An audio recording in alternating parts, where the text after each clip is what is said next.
ಬಗ್ಗೆ ವಿಚಾರ ಮಾಡಬೇಕಾಗಿದೆ. ನಾನು 4 ಬಂಧನಗಳ ಬಗ್ಗೆ ಹೇಳಿ ನಾನು ಈ ಸಂದೇಶ ಮುಗಿಸ್ತೇನೆ. ಈ ತೆಲುಗಿನಲ್ಲಿ ವಿವಾಹವು ಘನಮೈನದು ಅಂತ ಹೇಳಿದೆ.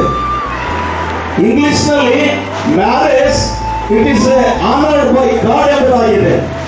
ಕನ್ನಡದಲ್ಲಿ ದಾಂಪತ್ಯವು ಮಾನ್ಯವಾದದೆಂದು ಎಣಿಸಬೇಕೆಂಬುದಾಗಿದೆ. ಇಲ್ಲಿ 3 ಅರ್ಥಗಳು, 3 ಶಬ್ದಗಳು ಒಂದೇ ಅರ್ಥ ಕೊಡ್ತದೆ. ಮದುವೆ ಘನವಾದದ್ದು, ಮದುವೆ ಗೌರವವಾದದ್ದು, ದಾಂಪತ್ಯವು ಮಾನ್ಯವಾದದ್ದು. ಅಂದಮೇಲೆ ಯಾಕೆ ದೇವರು ಮದುವೆ ಘನವಾದದ್ದು ಎಂಬುದಾಗಿ ಸತ್ಯವೇದದಲ್ಲಿ ಹೆಸರು ಕೊಟ್ಟ? ಪ್ರಾಣಿಗಳನ್ನು ಸೃಷ್ಟಿ ಮಾಡುವಾಗ ಘನವಾದದ್ದು ಎಂಬುದಾಗಿ ಹೇಳಲಿಲ್ಲ. ಸೃಷ್ಟಿ ಕಾರ್ಯಗಳು ಮಾಡುವಾಗ ಘನವಾದದ್ದು ಎಂಬುದಾಗಿ ಹೇಳಲಿಲ್ಲ. ಬೇರೆ ಬೇರೆ ಕಾರ್ಯಗಳು ಮಾಡುವಾಗ ಘನವಾದದ್ದು ಎಂಬುದಾಗಿ ಹೇಳಲಿಲ್ಲ. ಕಾರಣ ಈ ಮದುವೆ ವಿಷಯಕ್ಕೆ ಬಂದಾಗ ಯಾಕೆ ವಿವಾಹವು ಘನಮಯದಿ, ಮದುವೆ ಗೌರವವಾದದ್ದು, ಮಾನ್ಯವಾದದ್ದು. Marriage it is honoured by God ಎಂಬುದಾಗಿ. ಅಂದ್ರೆ ಇದರ ಅರ್ಥ ಏನಂತಂದ್ರೆ ಮದುವೆಗೆ ದೇವರು ಬಹಳ ಪ್ರಾಮುಖ್ಯತೆ ಕೊಟ್ಟ ಪ್ರಿಯರೇ. ಮದುವೆ ಅಂತಕ್ಕಂಥದ್ದು ಈ ಶರೀರದ ಆಸೆಯನ್ನು ಪೂರೈಸುವಂಥದ್ದಲ್ಲ. ಸತ್ಯವೇದ ಹೇಳುತ್ತದೆ ಮದುವೆ ಎನ್ನುವಂಥದ್ದು ಕಾಮಕ್ಕೋಸ್ಕರವಾಗಿ ಅಲ್ಲ. ಬೈಬಲ್ ಹೇಳುತ್ತದೆ ಮದುವೆ ಎನ್ನುವಂಥದ್ದು ಸ್ತ್ರೀಯನ್ನು ಪುರುಷನನ್ನು ಸ್ತ್ರೀ ಸೇರಿದಾಗ ಆ ಕಾಣುವಂತ ಸಂಬಂಧ ಅಲ್ಲ ಪ್ರಿಯರೇ. ನಿಜವಾದಂತ ಸಂಬಂಧ ಏನಂತಂದ್ರೆ ದೇವರ ವಾಕ್ಯದಲ್ಲಿ ಬರೆಯಲ್ಪಟ್ಟಿದೆ, ಗಂಡ ಹೆಂಡತಿಗೆ ಯಾವ ರೀತಿಯಾಗಿ ತಲೆಯಾಗಿದ್ದಾನೋ ಯೇಸು ಕ್ರಿಸ್ತನು ಕೂಡ ಸಭೆಗೆ ತಲೆಯಾಗಿದ್ದಾನಂತೆ ಪ್ರಿಯರೇ. ಹಲ್ಲೆಲೂಯಾ.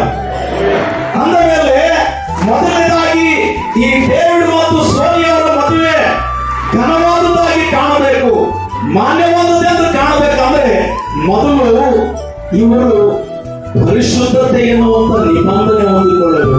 ನಾನು 4 ನಿಬಂಧನೆಯನ್ನು ಹೇಳ್ತೇನೆ. ನಿಮ್ಮ ಜೀವನದಲ್ಲಿ ಪವಿತ್ರತೆ, ಪರಿಶುದ್ಧತೆ ಎನ್ನುವಂತ ನಿಬಂಧನೆ ನೀವು ಹೊಂದಿದಾಗ ಮಾತ್ರ ನಿಮ್ಮ ಮದುವೆ ಅದು ಘನವಾದುದಾಗುತ್ತದೆ, ನಿಮ್ಮ ಮದುವೆ ಅದು ಗೌರವವಾದುದಾಗ್ತದೆ, ನಿಮ್ಮ ಮದುವೆ ದೇವರಿಗೆ ಮಹಿಮೆಯನ್ನು ತರುವಂತದ್ದಾಗಿರುತ್ತದೆ. ಅದಕ್ಕೆ ಯಾಕೆ ನಿಮ್ಮ ಮದುವೆ ಪವಿತ್ರವಾಗಿರಬೇಕಂದ್ರೆ ನೀನು ಇವತ್ತಿನಿಂದ ಸೋಲಿನ ದೇಹದ ಮೇಲೆ ಮಾತ್ರ ಅಧಿಕಾರ ಇರುತ್ತದೆ, ಬೇರೆ ಸ್ತ್ರೀಯರ ಮೇಲೆ ಅಧಿಕಾರ ಇರುವುದಿಲ್ಲ. ಇದನ್ನು ಬಹಳ ಚೆನ್ನಾಗಿ ಅರ್ಥ ಮಾಡಿಕೊಳ್ಳಬೇಕು. ಯಾಕಂತಂದ್ರೆ ದೇವರು ಮನುಷ್ಯನ ಒಟ್ಟಿಗನಾಗಿ ಇರುವುದು ಒಳ್ಳೆಯದಲ್ಲ ಎಂಬುದಾಗಿ ಇವತ್ತು ದೇವರಿಗೆ ಸರಿಬೀಳುವಂತ ಸಹಕಾರಿಯನ್ನು ಸೋನಿಯನ್ನು ಉಂಟು ಮಾಡಿದಾನಂತಂದ ಮೇಲೆ, ಸೋನಮ್ಮನನ್ನು ಉಂಟು ಮಾಡಿದಾನಂತಂದ ಮೇಲೆ ಈ ಸೋನಮ್ಮನ ದೇಹದ ಮೇಲೆ ದೇವರಿಗೆ ಮಾತ್ರ ಅಧಿಕಾರವಿರುತ್ತದೆ ವಿನಃ ಬೇರೆ ಯಾರಿಗೂ ಕೂಡ ಅಧಿಕಾರ ಇರುವುದಿಲ್ಲ. ಅದೇ ರೀತಿಯಾಗಿ ದೇವನ ಮೇಲೆ ಸೋನಮ್ಮಗೆ ಮಾತ್ರ ದೇವನ ದೇಹದ ಮೇಲೆ ಅಧಿಕಾರ ಇರುತ್ತದೆ ವಿನಃ ಬೇರೆ ಸ್ತ್ರೀಯರ ಮೇಲೆ ಅಧಿಕಾರ ಇರುವುದಿಲ್ಲ. ಇದು ಬೈಬಲ್ ಹೇಳುತ್ತದೆ. ಹೊರಗಿನ ಜನರು ಏನ್ ಹೇಳ್ತಾರೆ ಅದು ನನಗೆ ಬೇಕಾಗಿಲ್ಲ. ನಾನು ಇವತ್ತು ಬೈಬಲ್ ಏನ್ ಹೇಳುತ್ತದೆ ಅದನ್ನು ಬೋಧನೆ ಮಾಡಲಿಕ್ಕಿದ್ದೀನಿ. ಅದಕ್ಕೆ ಯೇಸು ಸ್ವಾಮಿ ಹೇಳ್ತಾನೆ, ಈಗ ಅಯ್ಯರು ನಿಮಗೆ ವಾಗ್ದಾನ ಮಾಡುತ್ತಾರೆ, ಪರ ಪುರುಷನಲ್ಲಿ ಮನಸ್ಸಿಡದೆ ಪರ ಸ್ತ್ರೀಯಲ್ಲಿ ಮನಸ್ಸಿಡದೆ ಬಾಳ್ವೆ ಮಾಡಲು ಒಪ್ಪಿಕೊಳ್ಳುತ್ತೆ ಅಂದ್ರೆ ನೀವೆಲ್ಲರೂ ಒಪ್ಪಿಕೊಳ್ಳುತ್ತೇನೆ ಅಂತೇಳಿ ಒಪ್ಪಿಗೆ ಕೊಟ್ಟವರು ಎಲ್ಲರೂ ಕೂತ್ರಿ. ಆದರೆ ಸಂದರ್ಭ ಬಂದಾಗ ಪರಪುರುಷನ ಮೇಲೆ ಮನಸ್ಸಿಟ್ಟಿರುವಂತವರಾಗಿರುತ್ತಾರೆ, ಸಂದರ್ಭ ಬಂದಾಗ ಪರಪುರುಷನ ಮೇಲೆ ಮನಸ್ಸಿಟ್ಟವರಂತವರಾಗಿರುತ್ತಾರೆ. ಆದ್ರೆ ಬೈಬಲ್ ಅದೇನಂತ ಹೇಳ್ತದೆ ಅಂದ್ರೆ ಪಾಪ ಪಾಪ ಪಾಪಕ್ಕೆ ಇವತ್ತು ನಾವು ಏನ್ ಮಾಡ್ತಾ ಇದೀವಿ ಅಂದ್ರೆ ನಾವು ಸ್ಥಳಾವಕಾಶ ಮಾಡಿಕೊಳ್ತಾ ಇದ್ದೀವಿ. ಯೇಸು ಸ್ವಾಮಿ ಭೂಮಿಗೆ ಬಂದಿರತಕ್ಕಂಥದ್ದು ನಮ್ಮನ್ನು ನಿಮ್ಮನ್ನು ಸುಖವಾಗಿರುವುದಕ್ಕಾಗಿಲ್ಲ ಪ್ರಿಯರೇ. ಯೇಸು ಸ್ವಾಮಿ ಭೂಮಿಗೆ ಬಂದಿರತಕ್ಕಂಥದ್ದು ನನ್ನನ್ನು ನಿನ್ನನ್ನು ಪಾಪದಿಂದ ಬಿಡುಗಡೆ ಮಾಡೋದಕ್ಕಾಗಿ ಬಂದಿದ್ದಾನೆ, ಬೇರೆ ಯಾವುದಕ್ಕಾಗಿ ಬಂದಿಲ್ಲ. ಪಾಪ ಎನ್ನುವಂತ ಈ ಹುಳ ನಮ್ಮ ಶರೀರದಿಂದ ತೆಗೆಯುವುದಕ್ಕಾಗಿ, ಈ ಪಾಪ ಎನ್ನುವಂತ ಆ ಸ್ವಭಾವ ಇಂದ ಬಿಡುಗಡೆ ಮಾಡುವುದಕ್ಕಾಗಿ ಯೇಸು ಸ್ವಾಮಿ ಶಿಲುಬೆ ಮೇಲೆ ನನಗಾಗಿ ನಿನಗಾಗಿ ರಕ್ತ ಸುರಿಸಿದ. ಅದಕ್ಕೆ ಡೇವಿಡ್ ಮತ್ತು ಸೋನಿಯವರ ಈ ಸಂಬಂಧ ಮೊದಲನೇದಾಗಿ ನಿಮ್ಮ ನಿಬಂಧನೆ ಹೆಂಗಿರ್ಬೇಕಂದ್ರೆ ಪರಿಶುದ್ಧವಾಗಿರಬೇಕು. ನಾನು ಹೇಳುವಂಥದ್ದು ಗಮನ ಬಿಟ್ಟು ಕೇಳಬೇಕು. ಏನ್ರ ಅರ್ಥ ಆಗ್ತದ? ಕನ್ನಡ ಅರ್ಥವಾಯ್ತದಮ್ಮ? ತೆಲುಗು? ಮೊದಲನೇದಾಗಿ ನಿಮ್ಮ ಮದುವೆಯ ಜೀವನದಲ್ಲಿ ಘನವಾಗಿ ಕಾಣಬೇಕಂದ್ರೆ ಏನಾಗಿ ನೀವು ಪರಿವರ್ತನೆ ಆಗಬೇಕು? ಪರಿಶುದ್ಧರಾಗಬೇಕು. ಪರಿಶುದ್ಧತೆ ಅಂತ ಒಂದು ನಿಬಂಧನೆ ಓದಿಕೊಳ್ಳೋದು. ಎರಡನೇ ನಿಬಂಧನೆ ಏನಪ್ಪ ಅಂದ್ರೆ ಒಂದು ಪ್ರೀತಿಯ ನಿಬಂಧನೆ ನಿಮ್ಮೊಳಗಡೆ ಬರಬೇಕು. ಪ್ರೇಮ ನಿಬಂಧನೆ, ಪ್ರೀತಿಯ ನಿಬಂಧನೆ. ಮೊದಲ ನಿಬಂಧನೆ ಪರಿಶುದ್ಧತೆ ನಿಬಂಧನೆ ಅಂದಾಗ ಪರಸ್ತ್ರೀಯನ್ನು ನೋಡಬಾರದು, ಪರಪುರುಷನನ್ನು ನೋಡಬಾರದು. ಪ್ರೀತಿಯ ನಿಬಂಧನೆ ಅಂದಾಗ ನಿನ್ನ ಶರೀರವನ್ನು ನೀನು ಯಾವ ರೀತಿಯಾಗಿ ಪ್ರೀತಿ ಮಾಡ್ತೀಯೋ ಅದೇ ರೀತಿಯಾಗಿ ನಿನ್ನ ಹೆಂಡತಿ ಆಗುವುದಕ್ಕೆ ಬಂದಿರತಕ್ಕಂಥ ಸೋಲವನ್ನು ನೀನು ಅದೇ ರೀತಿಯಾಗಿ ಪ್ರೀತಿ ಮಾಡಬೇಕು. ಆ ಪ್ರೀತಿಯ ನಿಬಂಧನೆ ಮುಂದುವರಿಸುವಾಗ ನಿಮ್ಮೊಬ್ಬರ ಮದುವೆಯ ಜೀವನ ಅದು ಘನವಾಗಿ ಕಾಣುತ್ತದೆ, ಅದು ಗೌರವವಾಗಿ ಕಾಣುತ್ತದೆ, ಅದು ಮಾನ್ಯವಾಗಿ ಕಾಣುತ್ತದೆ. ದೇವರಿಗೆ ಮಹಿಮೆಯನ್ನು ತರುವಂತದ್ದಾಗಿ. ಇನ್ನು ಮೂರನೇ ನಿಬಂಧನೆ ಏನಪ್ಪ ಅಂತಂದ್ರೆ ನಿಮ್ಮ ಮದುವೆಯ ಜೀವನ ಘನವಾಗಿ ಕಾಣಬೇಕು ಅಂತಂದ್ರೆ ಸ್ನೇಹ ಎನ್ನುವಂತ ನಿಬಂಧನೆ ಇರಬೇಕು. ಗಂಡ ಹೆಂಡತಿಯ ಸ್ನೇಹ ನಿಷ್ಕಳಂಕವಾಗಿರ್ಬೇಕಂತೇಳಿ ಬೈಬಲ್ ಹೇಳುತ್ತೆ. ಆಮೇಲೆ ಗಂಡ ಹೆಂಡತಿಯ ಸ್ನೇಹ ಹೆಂಗಿರ್ಬೇಕಂತೆ? ನಿಷ್ಕಳಂಕವಾಗಿರ್ಬೇಕು. ಅದು ಯಾವುದು ಈ ಲೋಕದ ಶರೀರದ ಸ್ವಾರ್ಥದಿಂದ ಕೂಡಿದಂತದಾಗಿರಬಾರದು. ಪರಸ್ಪರ ಹೆಂಡತಿಯನ್ನು ಯಾವ ರೀತಿಯಾಗಿ ನೀನು ಪ್ರೀತಿ ಮಾಡಬೇಕಂದ್ರೆ ನಿನ್ನನ್ನು ನೀನು ತ್ಯಾಗ ಮಾಡಿ ಪ್ರೀತಿ ಮಾಡುವಂತದಾಗಿರಬೇಕು. ಅದು ದೇವರಿಗೆ ಮಹಿಮೆಯನ್ನು ತರುವಂತದಾಗಿದೆ. Because the word of God says God is the main foundation for the marriage ಎಂಬುದಾಗಿ. ಅಂದರೆ ದೇವರು ಮದುವೆಗೆ ಮುಖ್ಯ ಅಸ್ತಿವಾರವಾಗಿದ್ದಾನೆ. ಆ ಅಸ್ತಿವಾರದ ಮೇಲೆ ಡೇವಿಡ್ ಮತ್ತು ಸೋನಿಯವರ ಮದುವೆ ಕಟ್ಟಲ್ಪಟ್ಟಾಗ ಮಾತ್ರ ನಿಮ್ಮ ಮದುವೆಯ ಮನೆ ಅದು ಸುರಕ್ಷಿತವಾಗಿರುತ್ತದೆ. ಚಪ್ಪಳದಲ್ಲಿ ದೇವರ ನಾಮವನ್ನು ಘನಪಡಿಸುತ್ತೇವೆ. ಇವತ್ತು ನಿಮ್ಮ ಮದುವೆಯ ಮನೆ ಸುರಕ್ಷಿತವಾಗಿರ್ಬೇಕಂತಂದ್ರೆ ಬೇರೆಯವರು ಬಂದು ನಿಮಗೆ ತೊಂದರೆ ಮಾಡಿದ್ರೆ ಏನಾಗಲ್ಲ.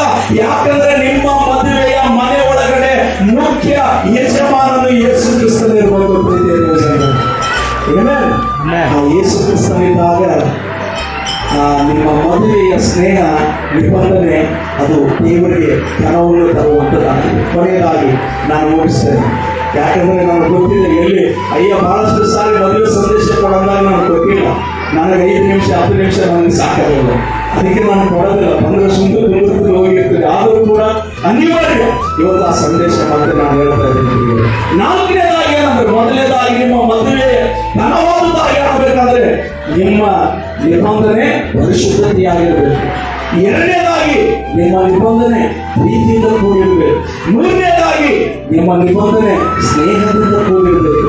ನಾಲ್ಕನೇದಾಗಿ ನಿಮ್ಮ ನಿಬಂಧನೆ ಸಮಾಧಾನದಿಂದ ಕೂಡಿರಬೇಕು. ಏನ್ರ ಅನಿಲ್ ಅಂಬಾನಿ ಅವನಂದ್ರೆ ಅವನು ಹೋಗಿ ಮನಸ್ಸು ಮಾಡಿದ್ರೆ ದೇಶ ಮಾಡ್ಕೋತಾನ. ಅವನ ಮಗನ ಎಂಗೇಜ್ಮೆಂಟ್ ನಡೆಯುವಾಗ ಎಲ್ಲ ಕೆಳಗಡೆ ಬಾಲಿವುಡ್ ಟಾಲಿವುಡ್ ಹೀರೋಗಳು ಕುಂತಿದ್ದಾರೆ. ಅವ ಏನಂತ ಹೇಳ್ತಾನೆ ಗೊತ್ತಂದ್ರೆ ವಿಡಿಯೋ ಇದೆ ಯೂಟ್ಯೂಬ್ ಅಲ್ಲಿ ನೋಡ್ರಿ.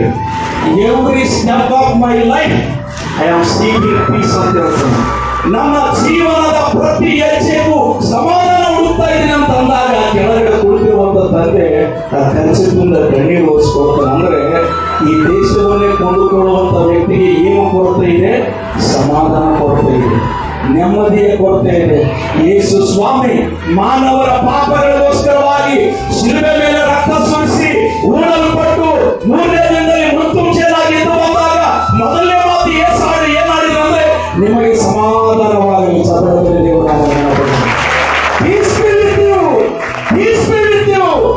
ಸಮಾಧಾನವಾಗಲಿ. ಈ ಸಮಾಧಾನ ಈ ನೆಮ್ಮದಿ ಜಗತ್ತಿನಲ್ಲಿ ಹಣ ಕೊಡುವುದಿಲ್ಲ, ಸ್ತ್ರೀಯರು ಕೊಡುವುದಿಲ್ಲ, ಬೇರೆ ಯಾರು ಕೊಡುವುದಿಲ್ಲ. ಯೇಸು ಕ್ರಿಸ್ತನ ಮಾತ್ರ ಕೊಡುವಂತವನಾಗಿದ್ದಾರೆ. ಪ್ರೀತಿಯ ದೇಶದಲ್ಲಿ ಅದಕ್ಕೆ ನಿಮ್ಮ ಮದುವೆಯ ಜೀವನ, ನಿಮ್ಮಿಬ್ಬರ ಮದುವೆಯ ದಾಂಪತ್ಯದ ಜೀವನ ಅದು ಘನವಾಗಿ ಅದು ಮಾನ್ಯವಾಗಿ ಕಾಣಬೇಕಂತಂದ್ರೆ ಈ ಸಮಾಧಾನ ನಿಬಂಧನೆಯನ್ನು ನೀವು ಹೊಂದಿದವರಾಗಿರಬೇಕು. ಆಮೇಲೆ ಶ್ರಮ ಮಾಡ್ತಾ ಇದ್ದ ನಿಮ್ಮ ನಿಬಂಧನೆ ಯಾವ ರೀತಿಯಾಗಿರ್ಬೇಕು? ಪರಿಶುದ್ಧತೆಯಿಂದ ಕೂಡಿರಬೇಕು. ಆಕೆ ಕೂಡಿದ್ರೆ ಬೇರೆಯವ್ರ ಕಣ್ಣು ಎತ್ತಿ ನೋಡಂಗಿಲ್ಲ. ನೀವು ಎರಡನೇದಾಗಿ ನಿಮ್ಮ ನಿಬಂಧನೆ ಹೆಂಗಿರಬೇಕು? ಪ್ರೀತಿ ಇರಬೇಕು. ನಿನ್ನ ಶರೀರ ಹೆಂಗ್ ಪ್ರೀತಿ ಮಾಡೋದಾಗಿ ನನಗೆ ಪ್ರೀತಿ ಮಾಡಬೇಕು. ಮೂರನೇದಾಗಿ ನಿಮ್ಮ ನಿಬಂಧನೆ ಹೆಂಗಿರಬೇಕು?